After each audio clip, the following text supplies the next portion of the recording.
Welcome to the true crime story, where real-life mysteries unfold and justice is revealed.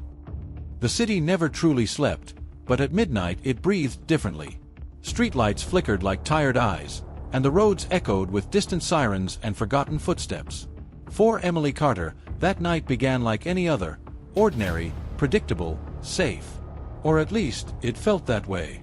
Emily was 24, a graduate student in social sciences, working part-time at a community library.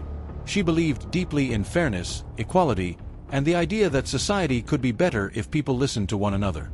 That night, she stayed late at the university library, finishing a research paper on gender-based violence, an irony that would later haunt her. When she finally stepped outside, the air was cold, and the campus was nearly empty. Her phone battery blinked red.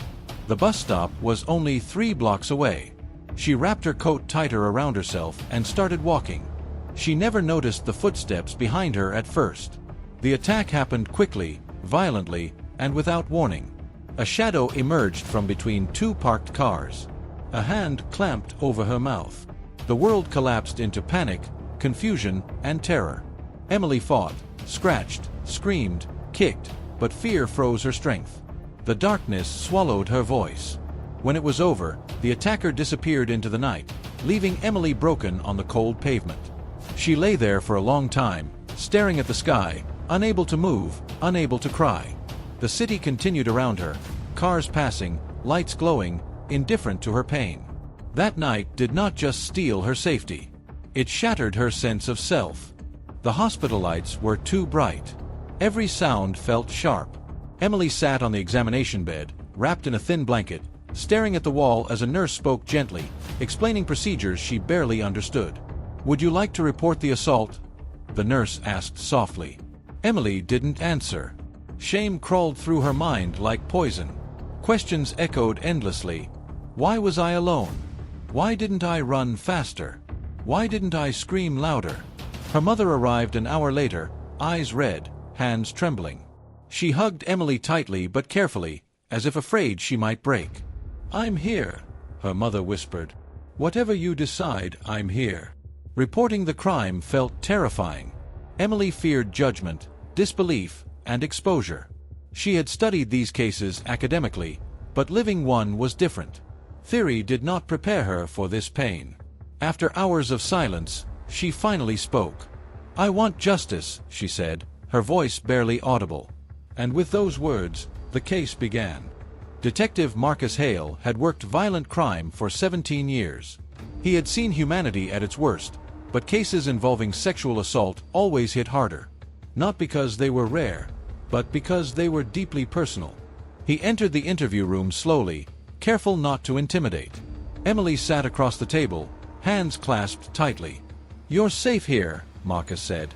"Take your time." Emily described what she could remember: his height, his voice, the smell of alcohol. The details were fragmented, blurred by trauma. Marcus listened without interruption, writing notes carefully. Forensics collected evidence from the scene. Surveillance cameras were checked. Witnesses were interviewed. Progress was slow. Days turned into weeks. Emily began to feel invisible. Life refused to return to normal. Emily stopped attending classes. She avoided mirrors. Sleep became her enemy. Nightmares dragged her back into darkness. Friends tried to help but didn't know how. Some said too much. Others said nothing at all. The worst part was the fear. Every footstep behind her felt dangerous. Every unknown face felt threatening. The world had become a place of constant alert. Her therapist, Dr. Laura Simmons, encouraged her to speak openly. "Trauma lives in silence," she said. "Healing begins with voice." Emily wasn't sure she believed that yet. 3 months into the investigation, Detective Hale received a lead. A man named Daniel Rowe, a part-time security guard near the campus, had a history of harassment complaints. He matched Emily's description. DNA testing was ordered. When the results came back, Marcus stared at the report for a long time. It was a match. But a match was not a conviction. Daniel Rowe denied everything. His lawyer claimed consent, questioned Emily's memory, and attacked her credibility. Emily felt violated all over again.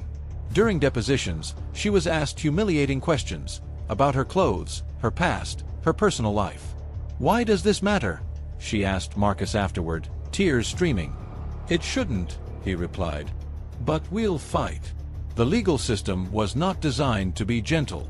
The courtroom was cold and formal. Emily sat on the witness stand, heart pounding. She told her story. Her voice shook at first, but grew stronger with every word. She spoke not just for herself, but for every woman who had been silenced. Daniel avoided her gaze. The jury listened. After 4 days of deliberation, the jury returned. "Guilty." The word echoed like thunder. Emily closed her eyes. She did not feel joy. She felt relief. Justice, she learned, was not about winning.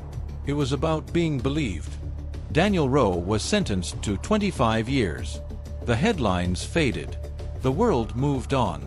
But Emily's healing continued. She returned to university. She spoke at survivor support groups. She turned pain into purpose. Years later, Emily stood at a podium, addressing a room full of students. "Silence protects criminals," she said. "Voice protects survivors." Her scars remained, but they no longer defined her. Justice does not erase trauma, but it creates space for hope. And sometimes that is enough.